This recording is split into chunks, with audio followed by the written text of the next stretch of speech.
बच्चों को दुआएं, बड़ों को सलाम। फिज़ा है मेरा नाम, यू वाचिंग मॉर्निंग विद फिज़ा। आइए आइए जी। एक्चुअली मेरी टीम के लोग होते हैं, जब हम ऑन एयर जा रहे होते हैं तो बहुत सारे लोग ना इधर उधर भाग रहे होते हैं। उनमें से कुछ नए बच्चे हैं तो वो घबरा रही थी, आज ही हमें ज्वाइन किया उन्होंने हमारी टीम में। मुझे तो नाम भी नहीं पता, अभी बच्ची से सिर्फ सलाम दुआ हुई थी। खैर एनीवे, आज हमारे शो पे जिस तरह से हम लोग बहुत सारे कॉन्सेप्ट पे, टॉपिक पे बात करते हैं, और आज जो स्पेशल टॉपिक है जो सबसे पहले जिसको हम डिस्कस करेंगे वो है हर्निया। नाज़रीन, हर्निया के बारे में जो लोगों की एक मिसकंसेप्शन है वो ये है कि अगर हर्निया का ऑपरेशन करवा लिया या हर्निया को ठीक कराया या छेड़ दिया, तो सारी ज़िंदगी के लिए आपको तंग करेगा, ख़राब कर देगा आपको। और डॉक्टर जो है वो कहते हैं कि पेट के आगे जो है ना जाली लगा देते हैं लोग, तो उसकी जो जाली है वो बहुत ज़्यादा तंग करती है बाद में। तो ये जो है ना लोगों ने इस तरह की बातें सोची हुई हैं। अच्छा, हर्निया जो है ना लोग तोते की तरह पाल रहे होते हैं या आप लेके फिर रहे होते हैं।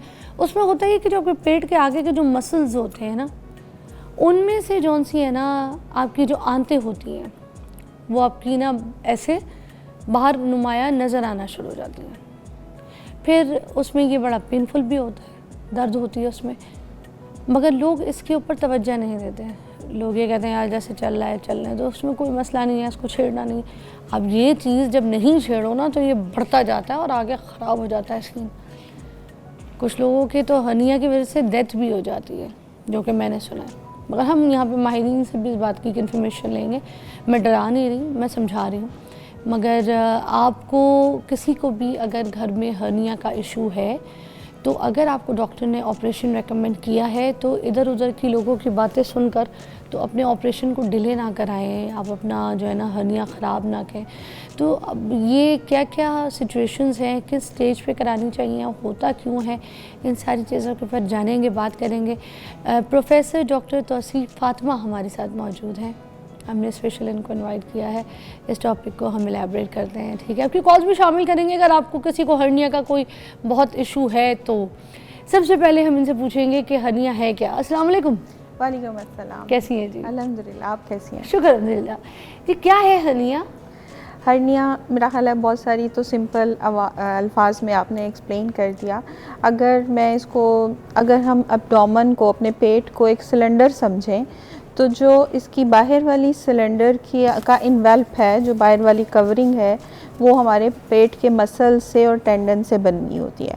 और जब हमारा उस सिलेंडर यानी पेट के अंदर का प्रेशर बढ़ता है तो वो प्रेशर वॉल्स पे भी ट्रांसमिट होता है, जिसके नतीजे में जो पेट के या उस सिलेंडर के अंदर के ऑर्गन हैं वो किसी भी कमज़ोर जगह से निकल के बाहर एक स्वेलिंग बना देते हैं, जिसको हम आम ज़बान में हर्निया कहते हैं।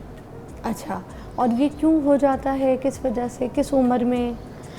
दो तरह से ये प्रेजेंट करता है। ये बच्चों में भी प्रेजेंट कर सकता है, जो 0 से 5 इयर्स तक के बच्चे होते हैं जिनमें पैदाइशी हर्निया होता है, और 45-50 साल के बाद 70-80 में बहुत 70-80 साल में बहुत ज़्यादा कॉमन होता है। और क्यों हो जाता है, इसकी दो मेन वजह हैं। एक तो कंजेनिटल हमने कहा पैदाइशी होता है, और दूसरा जो हम इन्वायरमेंट से ले लेते हैं। जो हम इन्वायरमेंट से लेते हैं वो हर वो चीज़ जिससे पेट का प्रेशर बढ़ता है, जिस तरह कॉफ़ है, बहुत लंबी खांसी चलना, जिनको दमे की बीमारी होती है, या जो स्मोकर होते हैं उनको स्मोकर्स कफ होती है, उसके नतीजे में पेट का प्रेशर बढ़ता है तो हर्निया हो जाता है। बहुत क्रॉनिक कॉन्स्टिपेशन रहे, कब्ज़ की जिनको मसला होता है, या छोटे पेशाब के लिए ज़ोर लगाना पड़ता है, तो हर वो चीज़ जिससे पेट का प्रेशर बढ़ता है उससे हर्निया हो सकता है। कुछ हमारे ऐसी बीमारियां होती हैं जिससे हमारे मसल्स ऑलरेडी वीक होते हैं, और जिनके मसल्स वीक होते हैं उनके नतीजे में हो सकता है। ख़वातीन में ख़ास तौर पर प्रेगनेंसी के बाद हो सकता है, और वो जिनको जिगर की बीमारियां होती हैं, उनके पेट में पानी होता है, उनकी वजह से भी हो सकता है। अच्छा, इसके साइंस क्या है? आम बंदे को कैसे पता चलेगा कि उसको हर्निया हो रहा है? उसको ये जो पेन आप कह रही हैं हर्निया की, ये किसी स्टेज में जाके होती है, स्टार्ट में कोई अलामत होती है? यूजुअली जो स्टार्ट की पहली अलामत होती है वो एक स्वेलिंग होती है, एक लंप बनता है, और वो बाज़ औक़ात हल्के से पेन के साथ प्रेजेंट करता है, बाज़ औक़ात दर्द नहीं भी होता। वो स्वेलिंग इंसान के खड़े होने से या खांसी करने से बढ़ती है और लेटने से गायब हो जाती है, क्योंकि लेटने से वो सारे जो भी इंटेस्टाइन या कोई और ऑर्गन बाहर आया होता है वो वापस चला जाता है। सो मेनली जो फर्स्ट सिम्टम पेशेंट को प्रेजेंट करता है वो एक स्वेलिंग के साथ होता है, जिसके साथ हल्का फुल्का एक खिंचने का एहसास या दर्द हो सकता है। खिंचाव किस तरफ, पेट पे? एक ड्रैगिंग सी सेंसेशन होती है कि कोई चीज़ खिंच रही है, बिकॉज जो इंटेस्टाइन्स खिंचती हैं उनके जो मिजेंट्री पे स्ट्रेच का एलिमेंट होता है वो फीलिंग होती है। अच्छा, तो ये इसके स्टेजेस भी होते हैं कोई? स्टेजेस जी, कॉम्प्लिकेशन हो सकती हैं। एक सिंपल हर्नियाज होते हैं जो कॉम्प्लिकेट नहीं हुए होते, और लेटर ऑन जब अगर हम इलाज ना कराएं तो वक्त के साथ साथ बड़ा होता जाता है। जब बड़ा होता है तो अब इंटेस्टाइन अगर बाहर आई हुई है और नीचे छोटा सा डिफेक्ट था एब्डोमिनल वॉल का और उसकी ब्लड सप्लाई रुक गई इंटेस्टाइन की, तो उसमें दर्द बहुत ज़्यादा शुरू हो जाएगा, इंटेस्टाइन फट सकती हैं। तो ये कॉम्प्लिकेटेड हर्निया और सिंपल हर्निया। अच्छा, कुछ लोग क्या करते हैं कि कहते हैं हमने ऑपरेशन नहीं कराना और पेट के ऊपर जो है ना बेल्ट बांध के तो चलना फिरना शुरू कर देते हैं, कहते हैं स्पाइन इससे ठीक हो जाएगा। अब ये सही बात है या मिसकंसेप्शन है? ये मिसकंसेप्शन है। हर्निया का जो प्रॉपर इलाज है वो बेसिकली सर्जरी है। सिर्फ वो हर्निया जो बहुत छोटे हों, 2 सेंटीमीटर से भी छोटे हों और लेटने पे गायब हो जाए और दर्द ना करें, उनको हम वेट एंड वॉच पे रख सकते हैं। लेकिन मोस्टली जो हर्नियाज बन जाते हैं उनका हल प्रॉपरली सर्जरी ही है। अच्छा, और ये जो बेल्ट है ये काम करता है? बेल्ट जब आप लॉन्ग स्टैंडिंग बेल्ट पहनते हैं तो हर्निया बाहर नहीं आता, मगर वो इसका एक हल नहीं है। मसलसल बेल्ट पहनने से आपके मसल्स मज़ीद वीक हो जाएंगे, उनको एक बाहर से मसलसल सपोर्ट रहेगी। सो ये इसका हल नहीं है।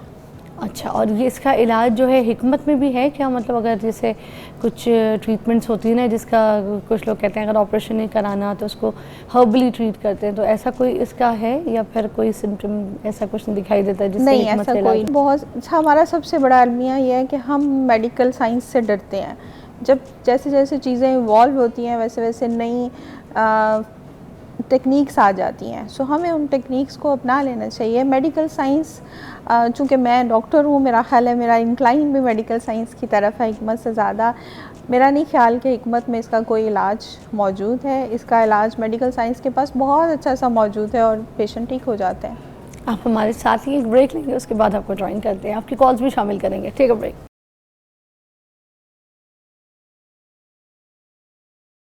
अच्छा, अभी हम बात कर रहे थे ब्रेक में, आपको पता है कोलेजन कम होने की वजह से भी ना हर्निया हो जाता है। मतलब मैं इसकी ज़रा तय तक जाऊंगी, किस तरीके से कोलेजन की कमी से, डेफिशिएंसी से ये जी हर्निया बिल्कुल, कैसे? बिल्कुल।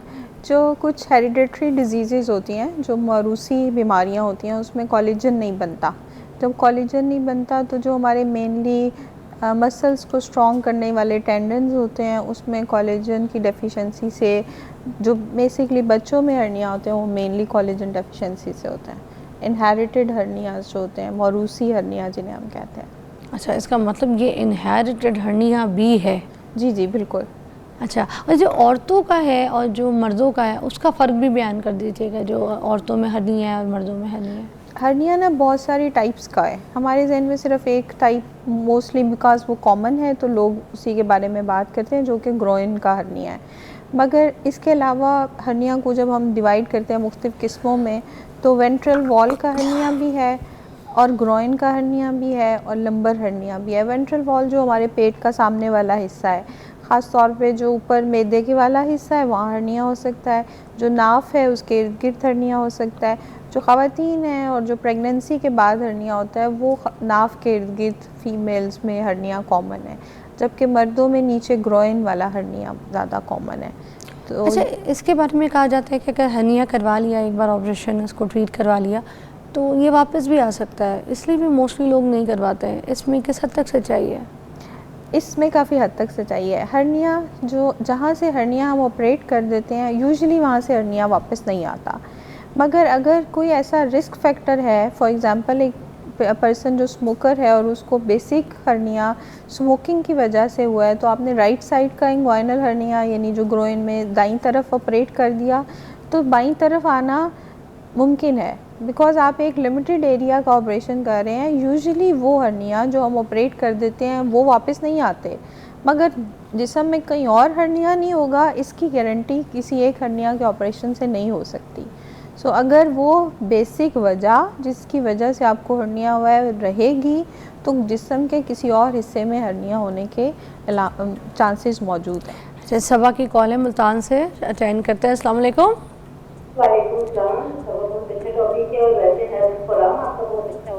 जज़ाकल्लाह, शुक्रिया। क्या पूछना चाहेंगी? मुझे ना पूछना है कि मेरी सिस्टर हैं, उनके मैक्सिमम 12-13 साल हो चुके हैं। डॉक्टर ने एडवाइस किया कि आपके ना हर्निया है। अच्छा। और ये पेट की लेफ्ट साइड पे थोड़ा सा मतलब पेट बढ़ जाता है, बहुत ज़्यादा नहीं लेकिन हाँ बढ़ा हुआ प्रोमिनेंट होता है। तो आया डॉक्टर लोग कहते हैं कि हर्निया का ऑपरेट होना है, क्या पॉसिबल है कि ऐसे ही चलता रहे? क्योंकि कहते हैं कि हर्निया का ऑपरेट होने के बाद फिर से वो डेवलप हो जाती है और फिर से बन जाती है। ऐसी तजवीज़ आई है कि दोबारा से हर्निया ना हो अगर हम बिल्कुल ऑपरेट नहीं करवाते, तो क्या इसके नुकसानात हैं? क्योंकि तबीयत में चेंज है और वीकनेस या वो बात नहीं है कि कोई ना कोई मसला, ये पेन रहती है उसमें कभी कभी ना, जैसे एकदम पेन उठती है और फिर रुक जाती है। आप बात भी करें जी, बात कीजिए। मैंने आपका क्वेश्चन सुन लिया है। तो मेरा ये ख्याल है कि उनको अपना हर्निया का ऑपरेशन करा लेना चाहिए। उसकी मेन वजह यह है कि वो ऑपरेशन जो आप चूज़ करके अपनी मर्ज़ी के टाइम पे करते हैं वो बेहतर होता है, बजाय उसके कि आप किसी दिन एमरजेंसी में जाएं और एमरजेंसी में ऑपरेशन किया जाए। हर्निया के फंस जाने के चांसेस होते हैं और वो ज़्यादा पेनफुल भी होगा और ज़्यादा प्रॉब्लमेटिक भी होगा, और सर्जरी भी शायद एक इलेक्टिव सर्जरी से बड़ी सर्जरी हो। सो डेफिनेटली पहला सवाल आपका ये था कि कराना चाहिए कि नहीं कराना चाहिए, तो डेफिनेटली कराना चाहिए। और दूसरा सवाल आपका ये था कि क्या दोबारा हो सकता है। तो जो फीमेल का हर्निया होता है जो मिड लाइन में, जैसे आपने बताया कि पेट के लेफ़्ट हिस्से पे है, यूजुअली उसमें एक बड़े साइज़ की जाली डाली जाती है, तो ये हर्निया उनको दोबारा नहीं होगा इंशाअल्लाह ताला। ये गारंटी नहीं होती कि पेट के नीचे वाले हिस्से में या जहाँ पे हर्निया मौजूद नहीं है वहाँ दोबारा एक नया हर्निया नहीं बनेगा, बन सकता है, मगर जहाँ पे इस वक्त हर्निया है वो 100% ठीक हो जाएगा और वहाँ पे दोबारा हर्निया नहीं बनेगा। अच्छा, ये फिर जो जाली है यही इलाज होती है या बगैर जाली के अलावा भी कुछ और कोई इलाज होता है इसका? जी, जो 2 सेंटीमीटर से छोटे हर्नियाज होते हैं उनको हम बगैर जाली के सिर्फ सूचर से रिपेयर कर सकते हैं। जाली का मकसद ये होता है कि जो हमारे पेट के अंदर अल्लाह ताला ने तहें रखी हुई हैं, 3 से 4-5 मसल्स की लेयर्स हैं, सो उन लेयर्स के अंदर एक जाली डाल दी जाती है। वो जाली ने हर्निया को नहीं रोकना, उस जाली का काम ये है कि वो वहाँ पे स्ट्रेंथ प्रोवाइड करे। उसके नतीजे में वहाँ पे फाइब्रोसिस होता है, फाइब्रोसिस के नतीजे में वहाँ पे स्ट्रेंथ बन जाती है। यानी बेसिकली मैंने बात की थी ना कि ये इन्वेल्प है, इन्वेल्प कमज़ोर हो गया तो वहाँ से चीज़ें अंदर से बाहर आ गई प्रेशर की वजह से। सो हमने वो चीज़ें वापस डाल दी और इस इन्वेल्प को, इस लेयर को उस जाली से स्ट्रेंथन कर दिया। सो जाली सबसे नया तरीका इलाज है, और जाली बहुत सारी किस्मों की आ गई है। कुछ ऐसी भी हैं जो एब्जॉर्ब हो जाती हैं, वो बहुत महंगी हैं, मगर जालियाँ एब्जॉर्ब भी हो जाती हैं, और जो नहीं होती वो भी वहाँ फाइब्रोसिस करती हैं, और ये एक अच्छा तरीका इलाज है। मरियम की कॉल है, लाहौर से शामिल करते हैं। अस्सलाम वालेकुम जी मरियम। अस्सलाम वालेकुम। वालेकुम जी मरियम, क्या पूछेंगी? क्या हाल है बेटा? जी शुक्र मरियम जी, बिल्कुल आपकी दुआ प्यार। मैं आपका प्रोग्राम हर रोज देखती हूँ। शुक्रिया। आज तो खुसूसी हर्नियों पे लगा तो मुझे बेटा हर्निया भेजी। अच्छा। मेरा ना बेटा बड़े ऑपरेशन से हुआ था, उसके बाद मुझे ना हर्निया हो गई है। अच्छा। तो मेरा ना कोई संभालने वाला नहीं है, मेरा मियां भी बहुत हो चुका है। अच्छा। बेटी अपने घर में है तो मैं तो डरती करवाती नहीं कि मुझे कुछ हो गया तो मेरे बेटे को कौन संभालेगा। हाय हाय, बताइए इनको हर्निया के ऑपरेशन से कोई ऐसी ख़तरे तो नहीं है कि मतलब इस चीज़ के डर, अल्लाह ना करे मुझे कुछ हो गया तो मेरे पीछे बच्चों को कौन देगा? यही लोगों की ना सोच में है, डर है, खौफ होता है कि ऐसा कोई चांसेस? लाइफ थ्रेटनिंग सर्जरी नहीं है ये। अच्छा जी, थोड़ी एहतियात करनी होती है आपने सर्जरी के बाद कि अगर आप ऑपरेशन कराते हैं तो कुछ अर्सा आपने वज़न नहीं उठाना, कोई बहुत हैवी काम नहीं करना, बिकॉज जब हम तो वज़न तो जब हर्निया हो जाता है तभी मना कर देते हैं। जी, तभी मना क्योंकि कर देते पेन हैं। बड़ा होता है लोगों को। बिल्कुल ऐसे ही है। सो इसको करा लेना चाहिए। इन्होंने कहा कि मेरे बेटे की पैदाइश के बाद मुझे वहाँ पे हर्निया हो गया। ये इंसीनल हर्निया है, यानी जहाँ पे अल्लाह ताला ने एक दीवार बनाई हुई थी उसको आपने इंसीनल हर्निया किया और उस इंसीनल हर्निया के नतीजे में वहाँ पे स्वेलिंग बन गई, तो इसको ऑपरेट करा लेना कराना ज़रूरी है। जी। ओके, मिसेस ज़ुबैर की कॉल है लाहौर से। अस्सलाम वालेकुम। जी मिसेस ज़ुबैर क्या कहेंगी? जी मैं कह रही थी कि जो मेरे मियाँ है ना, उनकी साइड जो टांग है ना, यानी लेफ्ट जो है, वहाँ पे उनको पेन होती है। हम डॉक्टर के पास गए भी हैं, लेकिन उनको ना पता नहीं चल रहा ये किस चीज़ की पेन है। तो जब ज्यादा वजनी काम वगैरह कर लेते हैं तब उनको ना ये मसला होता है। बताइए कैसे ये है हर्निया वाला अगर आपको हो सकता है। बाज़ औक़ात हर्निया इतने छोटे होते हैं कि वो बहुत ऑब्वियस नज़र नहीं आते, तो इनको अपना मुआयना करा लेना चाहिए स्पेशली किसी सर्जन से। और अगर फिर भी समझ में नहीं आता तो इसकी इन्वेस्टिगेशन मौजूद है, अल्ट्रासाउंड है, सीटी स्कैन है, जिसमें बहुत छोटे हर्नियाज जो सिर्फ पेन कर रहे होते हैं उनको डिटेक्ट किया जा सकता है। मगर साइन आपको लगता है कि ये वही है? जी, जो वो कह रही हैं कि टांग के ऊपर वाले हिस्से में हल्का सा है और हैवी काम के बाद होता है, तो लग ही रहा है कि शायद वही है। अच्छा मेरी ना अपनी हमारी फैमिली में ना एक भाई है, उनका हुआ हर्निया का ऑपरेशन। वो फैसलाबाद से ऑपरेशन करा के आए, क्योंकि यहाँ पे महंगा था, तो वो जानने वाले उन्होंने कहा कि मेरे अच्छे एक तो रेफरेंस के डॉक्टर हैं, ऊपर से फैसलाबाद में हो भी सस्ता रहे, तो मैं वहाँ चला जाता हूँ, वहाँ करा के आ जाऊँ। उनकी फैमिली उनको वहाँ ले गई, वहाँ जाके उनको ऑपरेशन हो गया। जब वो 3 दिन के बाद वापस आए तो उनको 1 हफ्ते के बाद पता चला कि उनके जो है ना हर्निया वाली जगह पे इन्फेक्शन हो गया, और वो ऐसा ख़राब हो गया कि उसके बाद फिर ये डिफेंस के एक हॉस्पिटल है, वहाँ पे उनको डेली 2 टाइम लेके जाया जाता था। एक वो सुबह जाते थे, वहाँ पे उनको ड्रिप लगती थी, फिर उसके बाद उनको रात को इसी तरह सुबह और शाम 2 टाइम की ड्रिपें लगती थी उनको, और वो इन्फेक्शन को ख़त्म करने की कोशिश कर रहे थे। उस पर भी डॉक्टर्स ने ये कहा था कि हम 15 दिन इनको ड्रिप देंगे, ठीक है, सुबह शाम 2 टाइम, और उसके बाद, और वो 1-1 घंटे की आधा घंटे की ड्रिप लगती है, आपको पता है। तो वो कह रहे थे कि इसके बाद हम आपको बताएंगे कि ये इन्फेक्शन अगर ख़त्म हो रहा है तो ठीक है, वरना एक दोबारा सर्जरी करनी पड़ेगी। तो मुझे एक सर्जरी हो गई थी, उसके बाद दोबारा, तो ये कुछ लोग देखें डरते हैं, तो इस वजह से भी डरते हैं।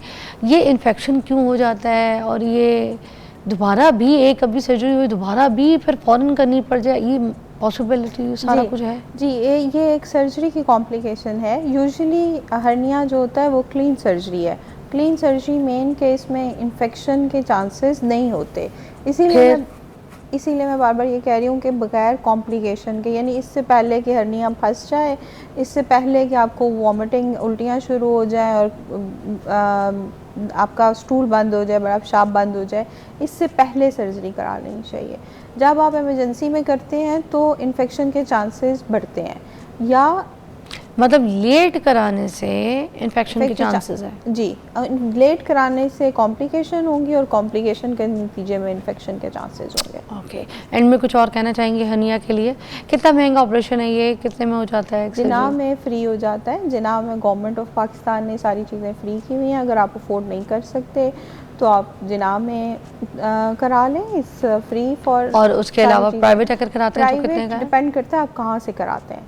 जो बड़े बड़े हॉस्पिटल हैं वहाँ पे 4 से 5 लाख के दरमियान में ये सर्जरी हो जाती है। जो कैमरे से कराई जाती है वो थोड़ी एक्सपेंसिव होती है, मगर फ़ायदा ये है कि उसमें बड़े बड़े चीरे नहीं लगते, इन्फेक्शन के कम चांसेस होते हैं, पेशेंट जल्दी घर जा सकता है, तो वहाँ से भी कराई जा सकती है। और वो ज़्यादा साफ़ सुथरे हॉस्पिटल हैं। हमारा जिनाह भी साफ़ है, मगर चूँकि वहाँ पे पेशेंट बर्डन बहुत ज़्यादा है तो थोड़ा टाइम लगता है आपकी बारी आने में, और प्राइवेट में आपको थोड़े पैसे लगते हैं, मगर कराया जा सकता है। Thank you so much. You are welcome. बहुत अच्छे से सेलिब्रेट किया, पूरा समझाया आपने, तसल्ली कराई है। आपको मिलते हैं एक ब्रेक के बाद।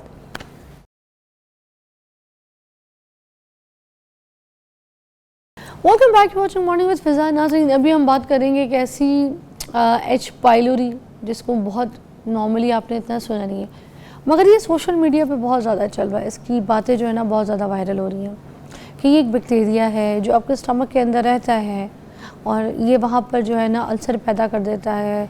और कुछ लोग तो ये कहते हैं कि आपकी जो ब्लड है ना उसके अंदर भी शामिल हो सकता है, और कुछ लोग ये कहते हैं कि आपके दिमाग के अंदर भी जा सकता है, ट्रैवल करके आपके स्टमक से आपके दिमाग में भी चला जाता है। अब ये वो बैक्टीरिया है जिसके बारे में हमें तो नहीं पता, मगर हम इसके बारे में जानेंगे कि लगता कहाँ से है बैक्टीरिया, हमारे अंदर बॉडी के एंटर कैसे हो जाता है, क्या खाने के ज़रिए हो जाता है या फिर ये इनहेरिटेड होता है या कोई इस चीज़ के साथ पैदा होता है, और अगर ये हमारे अंदर है और चला गया है तो फिर हमें इसकी कॉम्प्लिकेशंस का पता कैसे चलेगा, और हमें पता कैसे चलेगा कि एच पाइलोरी जो है ना वो हमारे अंदर घूम फिर रही है।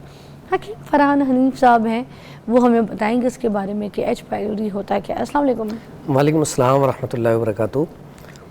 कैसी तबीयत है जी? अल्हम्दुलिल्लाह, अल्लाह ये के एच एहसान से। पाइलोरी के ऊपर आज हम बात कर रहे हैं, और मुझे आते के साथ ही तो उन्होंने पता है फिल्में चला दी, और वो फिल्मों में मुझे कहते हैं कि लोग जो है ना पागल हो जाते हैं, डर जाते हैं, खौफज़दा हो जाते हैं, अकेले नहीं बैठते, फिर पीरी मुरीदी जो है ना इन लोगों के पास जाते हैं, दम कराने जाते हैं और बाबे ढूंढते हैं कि भाई हमें कुछ कर दो, हमें ठीक कर दो।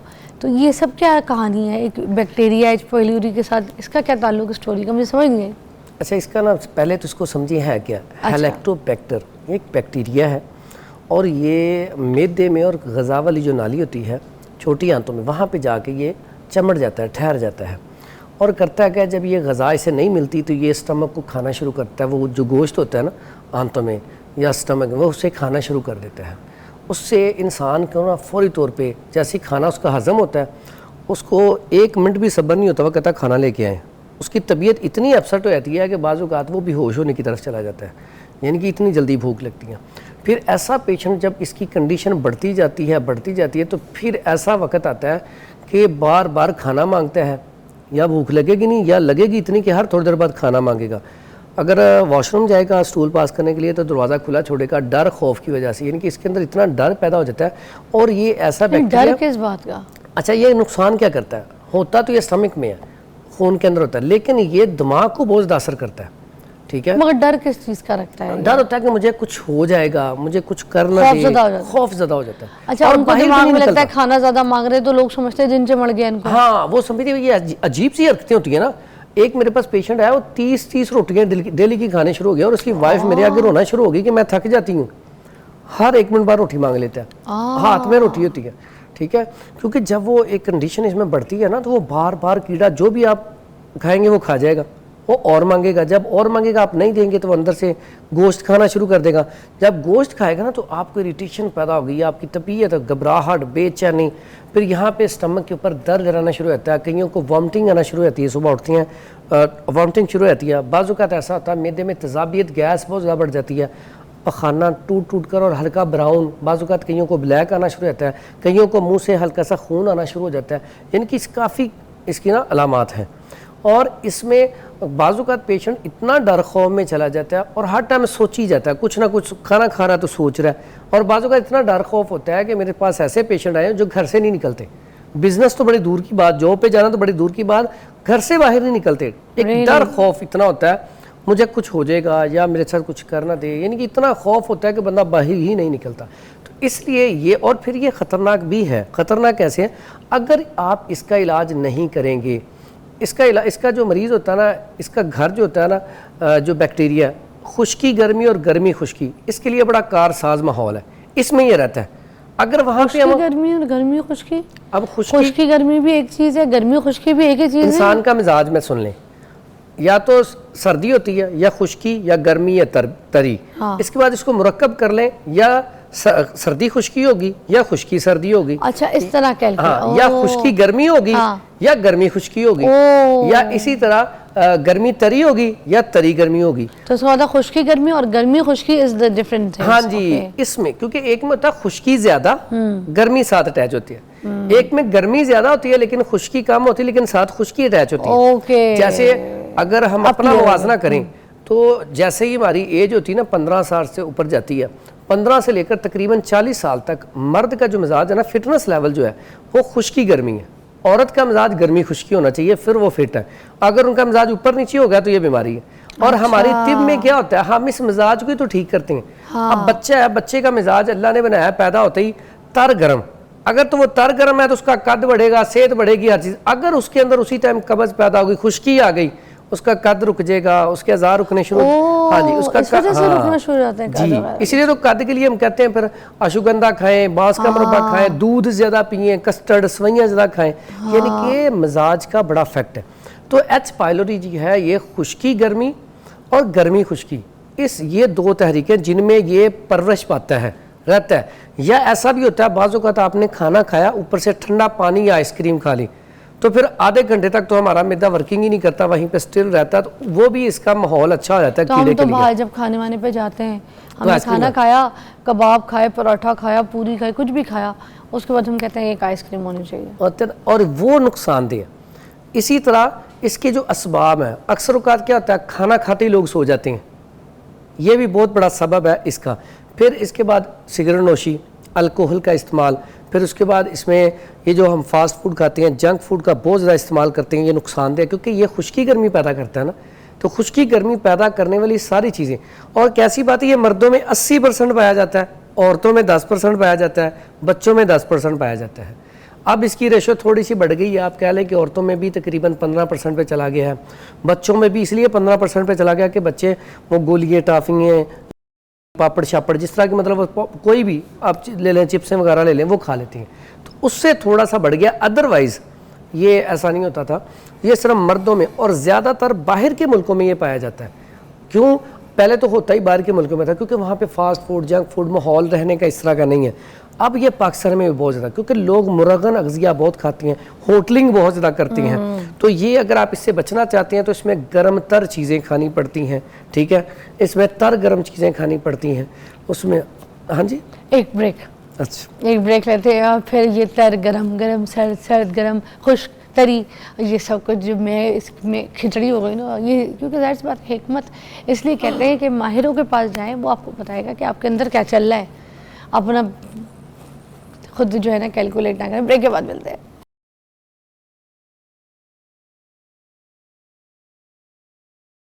Welcome back. हम एच पाइलोरी के बारे में बात कर रहे हैं और आपकी कॉल्स भी शामिल कर सकते हैं। हकीम फरहान साहब हमारे साथ मौजूद हैं और ये बता रहे हैं कि ये जो बैक्टीरिया है ये कितना जहरीला, कितना ख़तरनाक हो सकता है।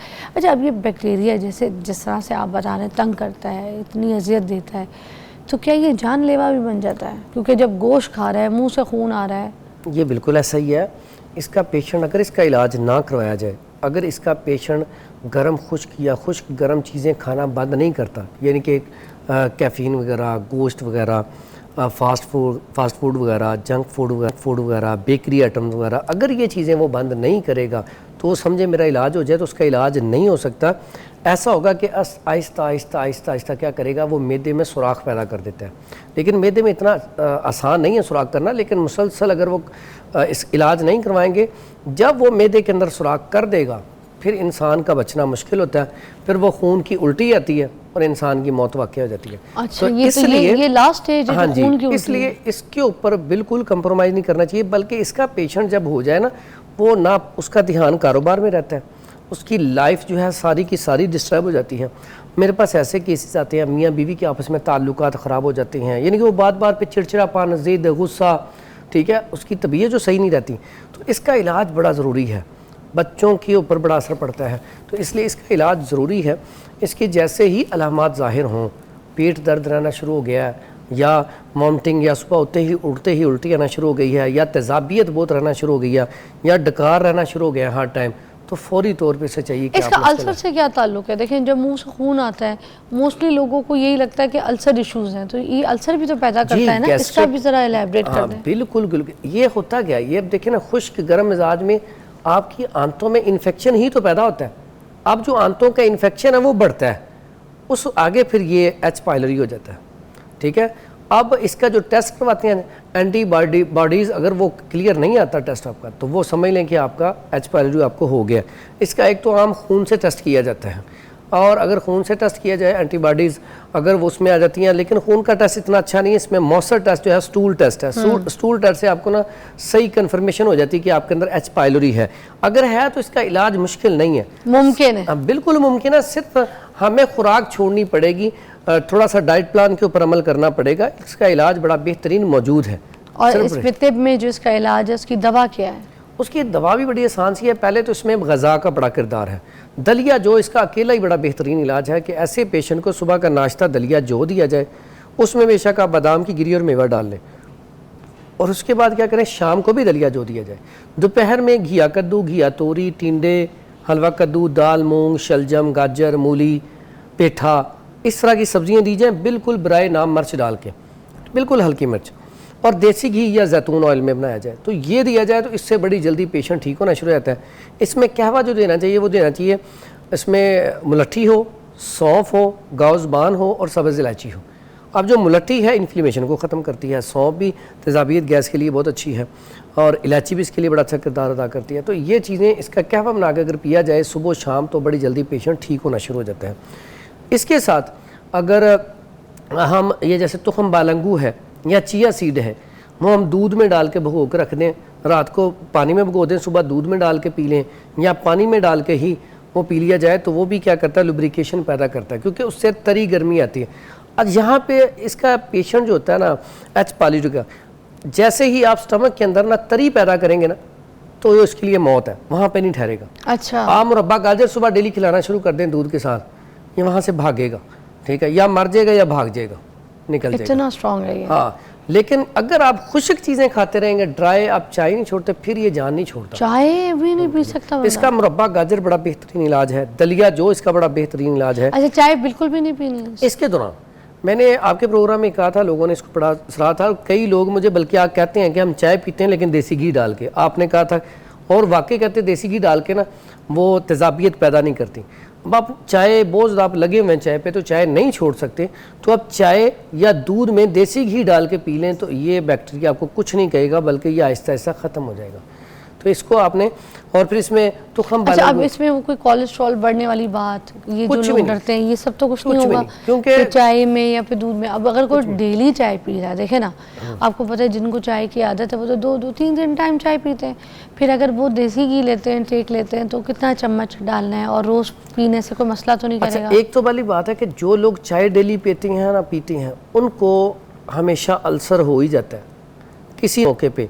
सुबह निहार कई मेरे पास ऐसे पेशेंट आते हैं जो उठते ही बगैर कुल्ली किए पहले चाय का कप पीती हैं, ख़ास करके लेडीज़। फिर होता क्या, उन्हें पैनिक अटैक हो रहे हैं जी, कभी उन्हें कोई मसला आ रहा है, कभी कोई मसला आ रहा है, कभी कुड़ुल पड़ रही हैं। होता क्या है, चाय मुसलसल सुबह पीने से खुश्की हद से ज़्यादा बढ़ जाती है। जब हद से ज़्यादा बढ़ जाती है, इससे दिमागी तौर पे भी कमज़ोरी आती है, पट्ठों में भी खिंचाव पैदा हो जाता है।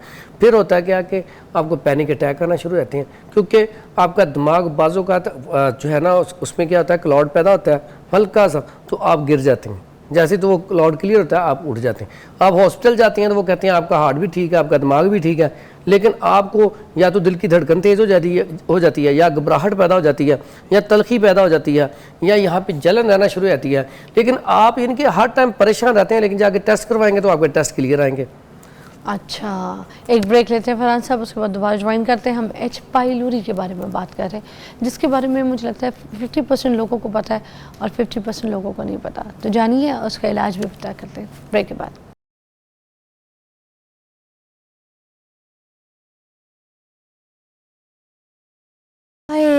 देखें जी, एक बात और मैं आपको बता दूं, हम यहाँ पे एच पायलोरी की जो बीमारी है, जो भी वो बैक्टीरिया है, उसकी यहाँ पे आपको ट्रीटमेंट्स और इलाज बता रहे हैं, ठीक है।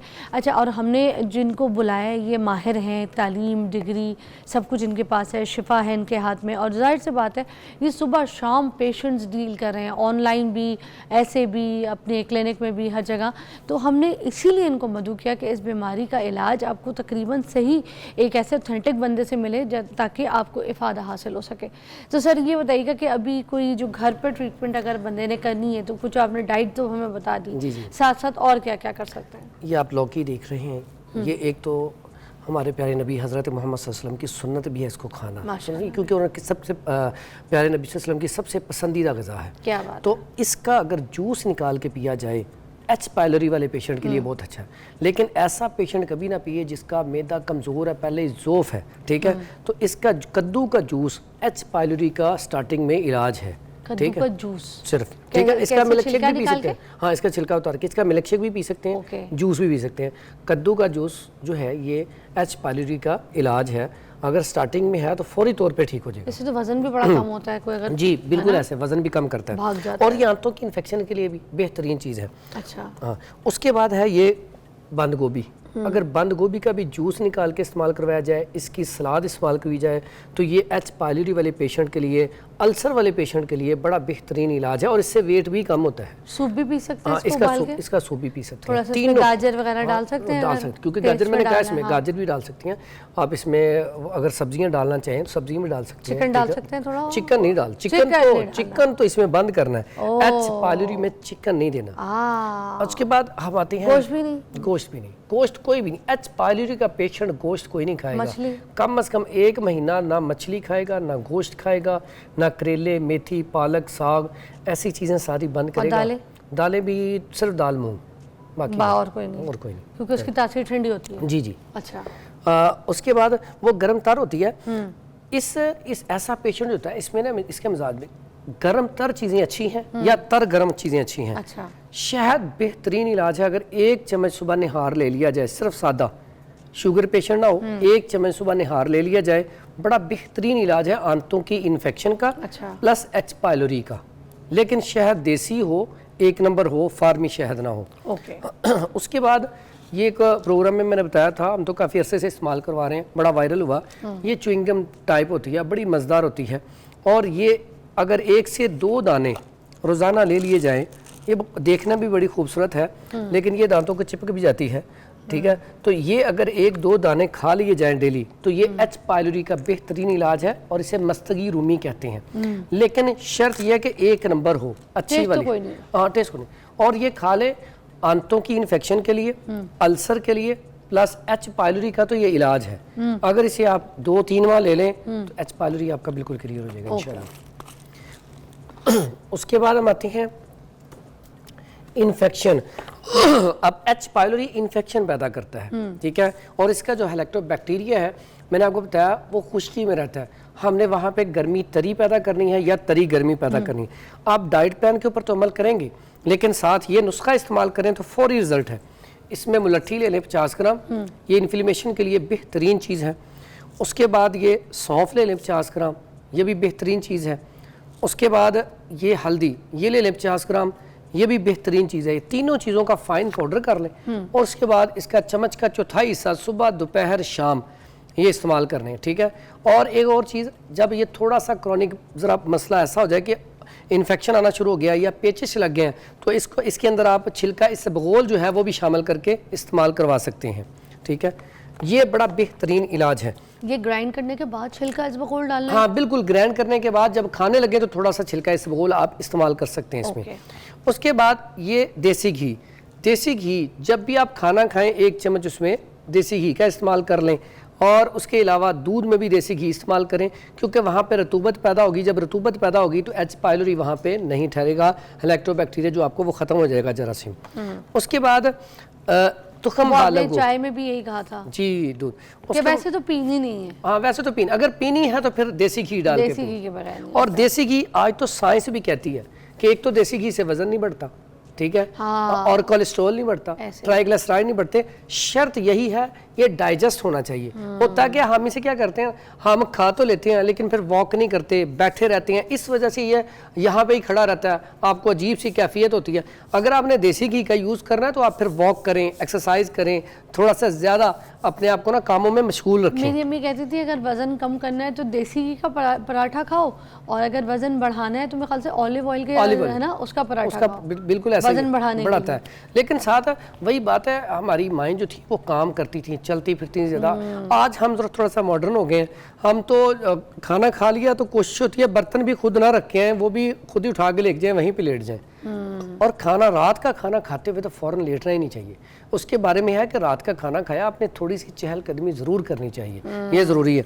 उसके बाद ये है तुखम बालंगू। तुखम बालंगू बड़ी बेहतरीन चीज़ है। इसका इस्तेमाल अगर किया जाए, रात को भिगो दें, सुबह पानी में या दूध में इस्तेमाल किया जाए तो ये भी लुब्रिकेशन पैदा करते हैं और इसकी वजह से भी हेलिकोबैक्टीरिया जो है वो जो जरासीम है वो ख़त्म हो जाता है, भाग जाता है। तो इसमें मतलब ऐसी चीज़ें अल्लाह ताला ने पैदा की, अगर हम इसे इस्तेमाल करें तो इससे बड़ा बेहतरीन इलाज है। उसके बाद ये ऑलिव ऑयल, इसका बेहतरीन इलाज है। ऑलिव ऑयल में खाना बनाया जाए और वैसे भी 1 चम्मच ऑलिव ऑयल सुबह निहार ले लिया जाए, बेहतरीन इलाज है एच पाइलोरी का, ठीक है। उसमें ये बड़ा ज़बरदस्त काम करता है। लेकिन बात यहाँ पे आती है, ये मसला जो शुरू होता है, मैंने जैसे पहले बात की थी, कुलू वशरबू वला तुसरिफू, खाओ पियो लेकिन हद से तजावज़ ना करो। हम खाने पीने में बेएहतियाती बहुत ज़्यादा करते हैं। अगर हम बेएहतियाती ना करें तो फिर ये अमराज जो हैं ये पैदा ही ना हो।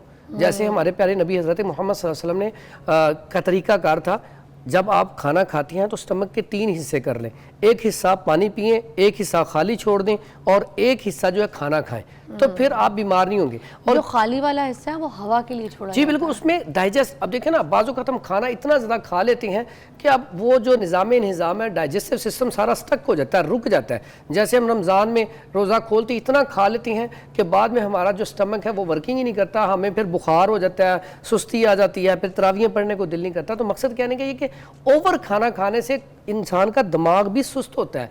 आप रात को खाना कभी खा लें, ज़्यादा खाना खाएंगे सुबह उठा ही नहीं जाएगा, आपकी नमाज रह जाएगी, नमाज रह जाती ये है। हाँ। और फिर आप कोई भी काम है आपने, जैसे आप अपना वर्किंग कर रही हैं, अगर आप ज़्यादा खाना खा के बैठ गई, आपको जमाइयाँ आ जाएंगी, सुस्ती पड़ी रहेगी। अगर आपने खाना नहीं खाया, कम खाया है, तो आप बड़े चुस्त होकर काम करेंगे। इसलिए ज़्यादा खाना ये स्टमक को बर्बाद कर देता है। अच्छा, एच पाइलोरी के जो पेशेंट्स होते हैं उनको ये, जैसे अगर हाजमे का, डाइजेस्ट का प्रॉब्लम है, तो ये अजवाइन और तेज़पात और मुलैठी का अगर वो सफ़ूफ बनाते हैं तो क्या उनको आराम मिलेगी? कुछ लोग उनके लिए अजवाइन नहीं अच्छी। अच्छा, हाँ, मैंने जो मिजाज बताया था ना, अजवाइन का मिजाज तो गर्म खुश्क है ना, तो अजवाइन नहीं इस्तेमाल करेंगे, ठीक है। उसमें मुलैठी कर सकते हैं। हाँ जी, मुलट्ठी तो इन्फ्लेमेशन को ख़त्म करती है ना, कमाल का इसका कहवा बना के पिए, इसका पाउडर करके इस्तेमाल करें। तेज़पात नहीं इस्तेमाल कर सकते। अच्छा, हाँ, इसमें ये बनाना अगर पक्का हुआ ये बनाना हो तो ये भी फौरी तौर पे जलन को ख़त्म करता है और एच पाइलोरी के लिए अच्छा है फलों में, ठीक है। इसका इस्तेमाल कर सकते हैं, ठीक है। यानी कि ऐसी चीज़ खानी है जिसके अंदर ऑयल हो।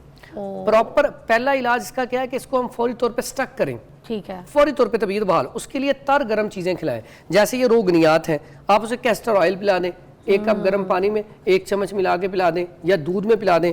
या इसी तरह ये रोगने बादाम है, 1 कप गर्म दूध या गर्म पानी में ये पिला दें। ये तो उनके पेट की ड्राइनेस को भी हाँ, खत्म करेगा। अब ये क्या करेगा, ये ड्राइनेस खत्म करेगा, कॉन्स्टिपेशन खत्म करेगा, स्टूल सही तरीके से आएगा।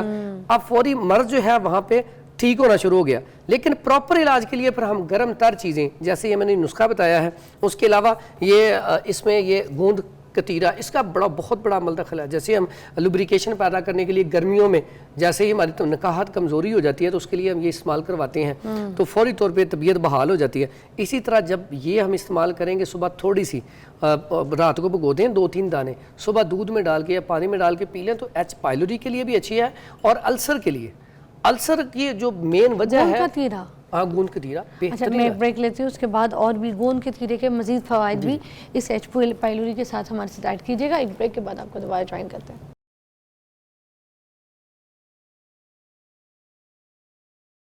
Welcome back. एच पाइलोरी के बारे में हम बात कर रहे हैं, आपकी कॉल्स भी शामिल कर लेते हैं। अगर किसी को इशू है तो अभी कॉल कर सकते हैं। हकीम फरहान हमारे साथ मौजूद है। अच्छा, ये बताइएगा कि दही, खट्टी चीज़ें, इसका इस्तेमाल कर सकते हैं H pylori patients? H pylori patient खट्टी चीज़ें बिल्कुल नहीं खाएगा, क्योंकि खट्टी चीज़ें जो है इससे तो एच पाइलोरी बढ़ेगा।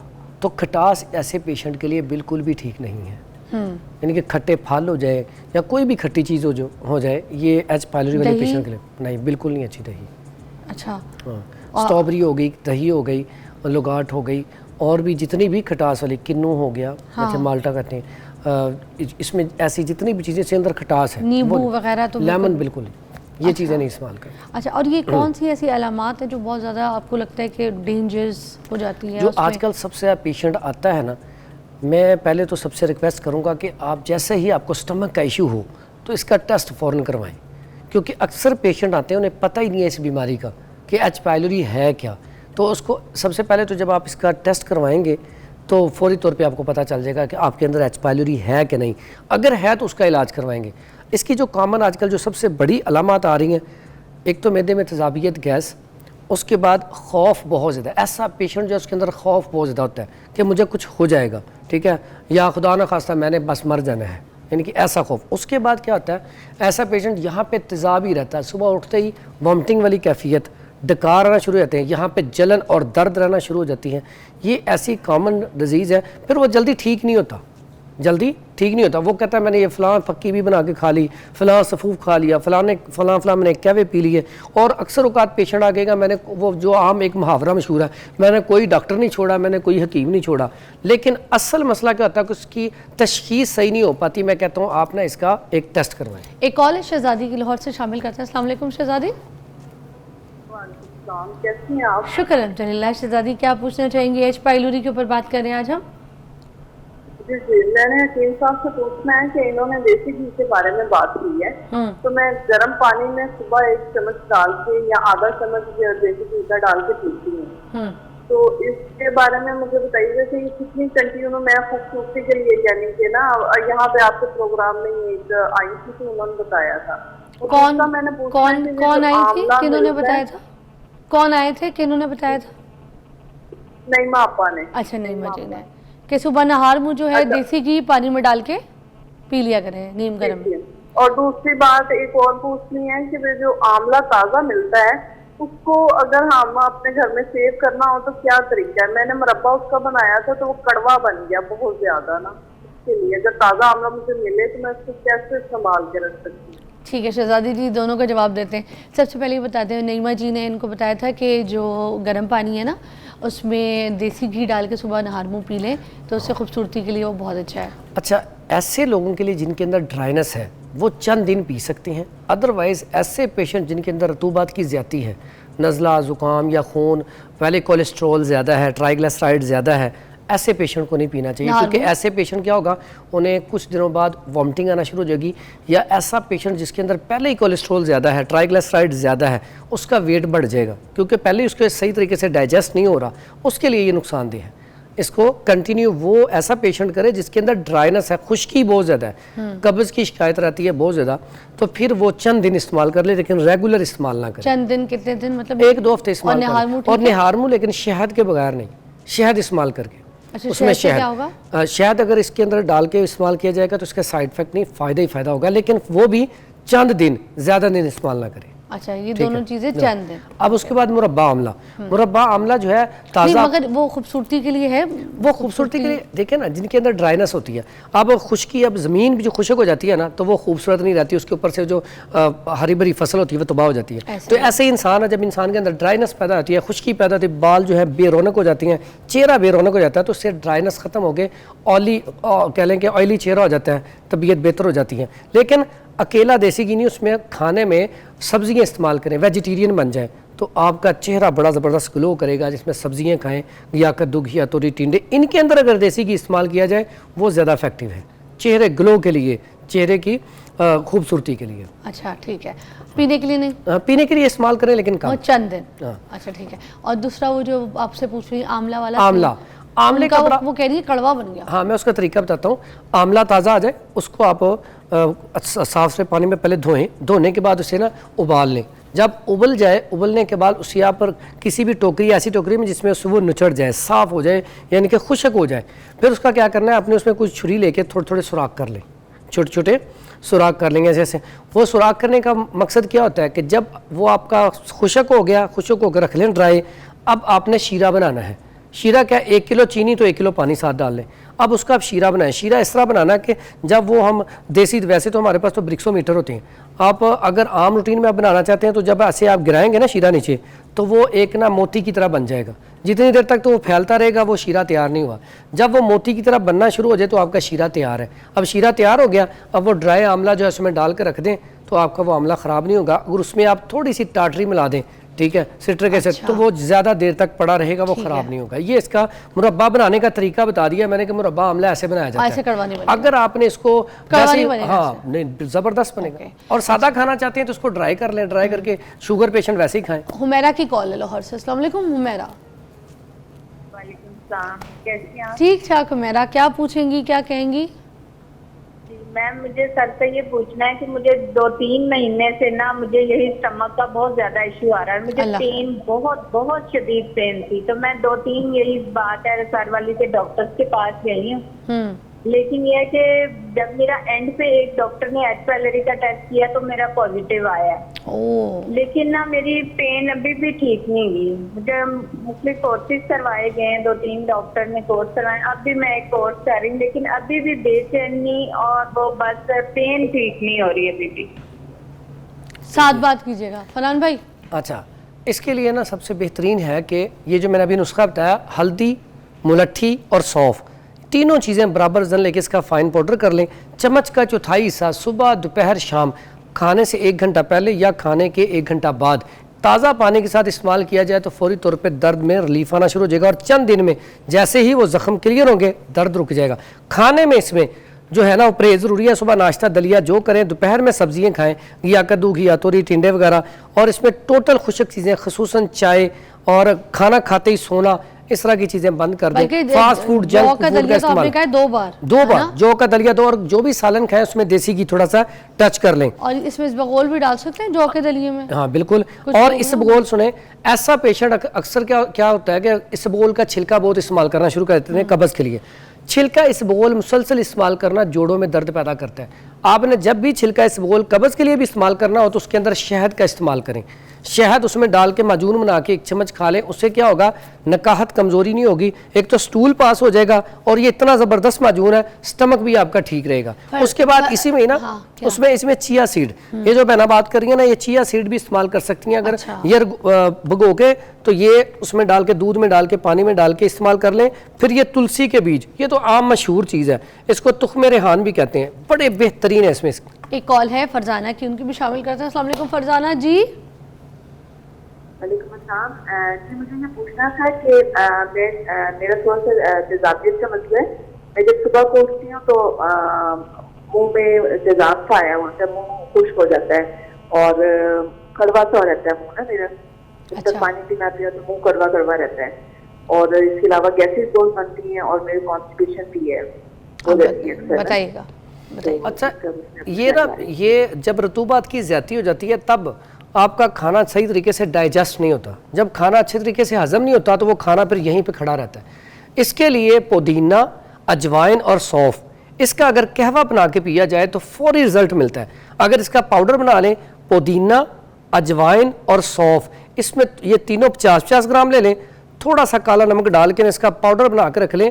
स्टमक के लिए, मैदे के लिए कह लें कि ये बहुत सारी बीमारियों के इलाज है और बहुत सारी बीमारियां मैदे से ही स्टार्ट होती हैं। ये गट हेल्थ के लिए भी जी, ये गट हेल्थ के लिए, मैदे के लिए स्कूप बना के रख लें। अगर आपका मैदा ठीक है तो समझिए आप बिल्कुल ठीक है। तो इसलिए ये वाला नुस्खा जो है आम रूटीन में भी घरों में इस्तेमाल किया जाए तो मैं समझता हूँ कि मैदे का मरीज और यूरिक एसिड का मरीज भी बेहतरीन रहेगा। क्या बात है फरहान भाई, बहुत अच्छे। आज आप नाश्ता करके आए थे? नहीं, आपसे करना। आज हमारे जो अली भाई है ना आपके, वो अली एन के जो हमारे डायरेक्टर हैं, उन्होंने आज नाश्ता कराना है, तो आप रुकिएगा, हमारे साथ नाश्ता करके जाइएगा। और अगर आप नहीं वेट करेंगे तो फिर आपने इसका सूप पीना है। जी। अब एक ब्रेक लेंगे। थैंक यू सो मच, बहुत बहुत शुक्रिया। एच पाइलोरी का बहुत अच्छा इलाज बताया। जो चीज़ें रह गई हैं वो आप सोशल मीडिया से रील्स ले लीजिएगा। All good for you. Take a break.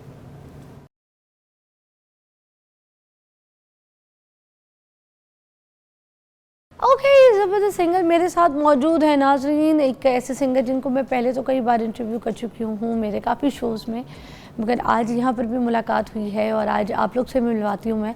Tahir Abbas एक सिंगर हैं जिन्होंने इंडिया के बेल्ट में अपनी आवाज़ को मनवाया, अपने गानों को मनवाया, और इनके सुरों के साथ इनके जो लोग हैं वो जुड़ गए। बिहाड़ी के एक बहुत छोटे से जो है ना गाँव से बिलोंग करने वाले ताहिर अब्बास, मगर आज इनकी मेहनत ने ऐसा रंग दिखाया कि आज ये थिएटर आर्टिस्ट भी हैं, क्लासिकल म्यूज़िक को बहुत अच्छा गाते हैं, बहुत अच्छा परफॉर्म करते हैं, कॉन्सर्ट्स करते हैं, सोशल मीडिया पे बहुत वायरल हैं। जब मैंने इनके गाने मेरे प्रोग्राम में एज ए इंटरव्यू मैंने इनको बुला के इनके गाने लॉन्च किए तो उस टाइम पे इनके गाने इतने ज़्यादा पसंद किए जा रहे थे। कुछ एल्बम भी इन्होंने ऐसे किए जो बहुत सारी सिंगर्स के साथ कोलैब में किए, तो तब भी इनके गानों को बहुत ज़्यादा पजीराई मिली है। तो लिखते खुद हैं, कंपोज खुद करते हैं, इनकी अपनी मेहनत है, यंग हैं और कॉन्सर्ट्स में बड़ी धूम मचाते हैं। और वो लोग जो लाइव गाना पसंद करें और लाइव गाते हो तो आपको पता है जो लोग बाज़ौक हैं वो इनके साथ जुड़ जाते हैं। तो आज ताहिर अब्बास को हमने बुलाया, इनसे बाकी इनकी कहानी, इनके सफ़र के बारे में भी जानेंगे। हाउ आर यू ताहिर भाई? मैं बिल्कुल ठीक, अल्लाह का शुक्र। आप सुनाएं कैसी हैं? शुक्र अल्हम्दुलिल्लाह। इतने प्यारे प्यारे गाने आपने गाए, इतने इतने एल्बम्स भी किए, कोलैब भी किए, लोगों को भी आपने मतलब जगह दी, मौका दिया, जबकि आपकी अपनी कॉम्पोजिशन होती है, अपनी चीज़ें होती हैं। तो ये सब कुछ कैसे सिलसिला शुरू हुआ? बिहाड़ी के गाँव से निकले कैसे, बाहर कैसे आए? देखें, जब पहली बार एहसास होता है कि आपकी आवाज़ को लोग सराह रहे हैं, जब आप स्कूल में होते हैं और लोग कह रहे हैं नहीं यार आप अच्छा गाते हो, तो फिर आप ढूंढते हो कि लेफ़्ट राइट कोई प्लेटफॉर्म है जहाँ से आपकी आवाज़ दुनिया तक पहुँच सके। तो वहाँ पे क्योंकि गाँव में और साउथ पंजाब में इस तरह का कोई प्लेटफॉर्म नहीं है, तो फिर मुझे यही समझ में आया कि मैं किसी ऐसे शहर में जाऊँ जहाँ पे मैं म्यूज़िक सीख सकूँ। तो फिर मैं कराची गया, और वैसे मेरा बैचलर्स कराची यूनिवर्सिटी से है, लेकिन मैंने कराची आर्ट्स काउंसिल से बाकायदा म्यूज़िक सीखा। उस्ताद ज़फ़र अली ख़ान साहब मेरे पहले उस्ताद थे। कितना टाइम? तो वहाँ पे 1 साल मैंने सीखा, और वो डिप्लोमा देती है Karachi arts council classical music का। वाह। तो फिर वहाँ पे परफॉर्म भी किया, और वहाँ से फिर ये आगाज़ हुआ। फिर जब मेरी डिग्री कंप्लीट होगी बैचलर्स, तो मैं लाहौर मूव हुआ। तब मैं पहली बार लाहौर आया था, और फिर यहाँ लाहौर में आके फिर मैंने PNCA से एक और डिप्लोमा किया। उस्ताद शफ़क़त सलामा साहब तब सिखाते थे। फिर मैंने क्लासिकल के कुछ और राग सीखे और फिर उनसे तालीम ली।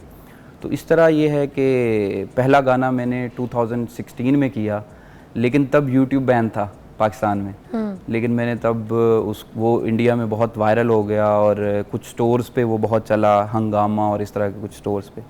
फिर ये सिलसिला चलता रहा, और फिर मैंने ख़ुद म्यूज़िक डिस्ट्रीब्यूशन सीखी, क्योंकि मुझे ये आइडिया हो गया कि पाकिस्तान के अंदर क्योंकि एक एस्टेब्लिश म्यूज़िक इंडस्ट्री नहीं है, तो यहाँ पे अगर आपने सीन ऑन करना है तो कुछ अलग कोई इन्फॉर्मेशन, कोई नॉलेज आपके पास होना चाहिए जो नॉर्मल लोगों के पास नहीं है, ताकि आपकी कोई एंट्री का कोई रास्ता बन सके।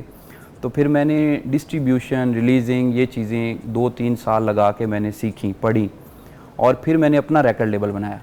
और पहला जो एल्बम है वो मैंने अपने रिकॉर्ड लेबल से रिलीज़ किया, और उसका पहला गाना ही वायरल हो गया, और वो 300 मिलियन व्यूज़ आ गए। अपना रिकॉर्ड लेबल कैसे बना लिया? क्योंकि मैंने पढ़ा ना 2-3 साल के रिकॉर्ड लेबल कैसे बनाते हैं, रिलीज़ कैसे करते हैं, एक ऑडियो से एक सिंगर पैसे कैसे कमा सकता है। तो आपके गाने बाकी रिकॉर्ड लेबल पे भी होते हैं? नहीं, मेरे गाने सिर्फ मेरे रिकॉर्ड लेबल पे होते हैं। किस नाम से? मेरा ताहिर अब्बास के नाम से भी है, म्यूज़िक मोहल्ला के नाम से भी है। अच्छा। तब मैंने जो बनाया था दैट वाज बिज म्यूज़िक। अच्छा, तो आप अपने ही? जी, अब अपने ही। तो मुझे सुनाए ना कोई अपना गाना ज़रा, जो ख़ास तौर पे एकदम आपकी आवाज़ वैसी खूबसूरत है, तो अपने फैंस के लिए कोई अपना बहुत फेमस गाना जो आपको बहुत दिल के करीब है, सबसे पहले वो सुनाए, फिर आगे चलते हैं। मैं आपको मन मेरियाँ सुना देता हूँ। अरे वाह, वो आपके पास माइक पड़ा।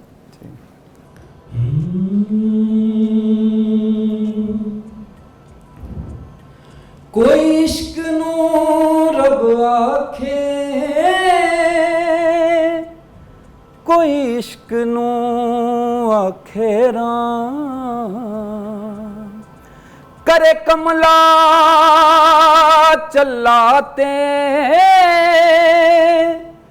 कर देवे इश्क बदनाम। वाह। चनावे मैं ते तेरियां, मन मेरियां, छड़ यार ज़माना जो भी कहंदा।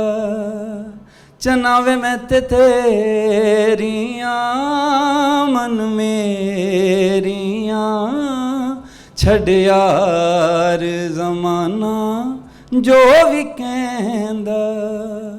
रमज़ ये कोई भी समझ ना पाए, करे जो तमन्ना इसकी जान से वो जाए। वाह वाह वाह वाह। नैनों के खुमारों को लूट ले बहारों को, इश्क तन्हा चलता है ढूंढे ना सहारों को। मन का ये मौजी है, करता ये रोगी है। वाह वाह ताहिर भाई, क्या बात है। दिल के सहराओं का बंजारा जोगी है। चलनियां तेरियां, मन मेरियां, छड़ यार ज़माना जो भी कहंदा। चना वे मैं ते तेरियां मन मेरियां छड़ यार ज़माना जो भी कहंदा वाह वाह वाह। आस तेरी जब से है मन को लगाई चैन दिल का रातों की नींद है गवाई क्या बात है। जान है लबों पे आई छोड़ दो ये बेवफाई सांसें थम रही हैं अब तो मान जाओ हर जाई नार दीवाना कर ना कोई बहाना कर वाह। या अपना कह दे तू या सबसे बेगाना कर न कर हेरा फेरियां मन मेरियां छड़ यार ज़माना जो भी कहंदा। वाह ताहिर भाई जी हाँ, बहुत आला। क्या स्केल रखे ऊपर नीचे, कोई गलती के बगैर वन गो में क्या मज़ा दिया है। बहुत बहुत मज़ा आया, बहुत ही मज़ा। अच्छा, एक मेरा बड़ा फेवरेट गाना था वो जो सड़कों के ऊपर था आपका, जी, वो मोटरवे वाला, वो इतना अच्छा गाना है नाजरीन, वो समझे मैं आपको डेडिकेट कर रही हूँ। इतना प्यारा गाना है और लफ्ज़ इतने अच्छे हैं। मोटरवे के ऊपर गाना है, सुनिएगा ज़रा भाई के मुँह। जी अच्छा, सॉरी मैं बस वो स्केल, ये आपके स्केल वाली ट्रिक बहुत अच्छी है। जो समझदार बंदा है स्केल रख के गाता है ना, तो फिर कभी भी एंकी पेंकी नहीं करता सुरों की। और this is the right way. ये सीखने का यही नतीजा है कि बंदा फिर देखे स्केल के साथ परफॉर्म करे। वाह। और स्केल आपके खुद के लिए हेल्प करती है आपको। जी जी बिल्कुल। वाह, बड़ा प्यारा गाना है, सुनिएगा। मर के भी मैं ढोला ना तेरा कोई नुकसान करा तेरे पिंड दियां कच्चियां सड़कां तू मैं मोटर वे कुर्बान करा।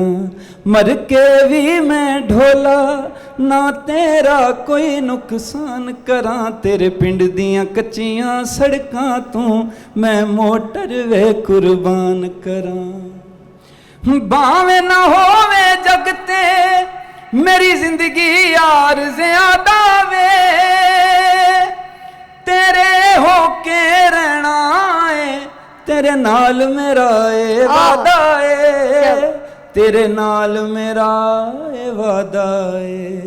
रब ना बख्शे मैनू जे तैनू मैं परेशान करा तेरे पिंड दियां कच्चियां सड़कां तू मैं मोटर वे कुर्बान करा। मर के भी मैं ढोला ना तेरा कोई नुकसान करा तेरे पिंड दियां कच्चियां सड़कां तू मैं मोटर वे क्या बात है ताहिर भाई, ज़बरदस्त जी। आप खुश रहें, बड़ा अच्छा लगा आपसे मिलके। आते रहिएगा। ये प्लेटफॉर्म समझे आपका, आपने कोई भी गाना लॉन्च करना है तो आपने अपनी बहन के पास इधर, ये आपका अपना शो है, इधर ही लॉन्च करना है। मिलके सेलिब्रेट करेंगे, मिलके वायरल करेंगे, मिलके धूम मचाएंगे। एक अच्छे सिंगर की पहचान ये है कि वो अच्छे सुरों के साथ, अच्छी लिखाई के साथ, अच्छे लफ्ज़ों के साथ गाना गाता है। ऐसे लोगों को जो है ना सराहिए, ऐसे लोगों को पसंद करें, ऐसे लोगों को वायरल और प्रमोट करें। आपके लिए मेहनत करते हैं, यंगस्टर्स हैं, यंग यूथ के बच्चे हैं, तो आपके लिए मेहनत करते हैं। इनको जगह दें और इनके गानों को दिल से मिलाएं। थैंक यू सो मच, बहुत शुक्रिया। सी यू टुमारो।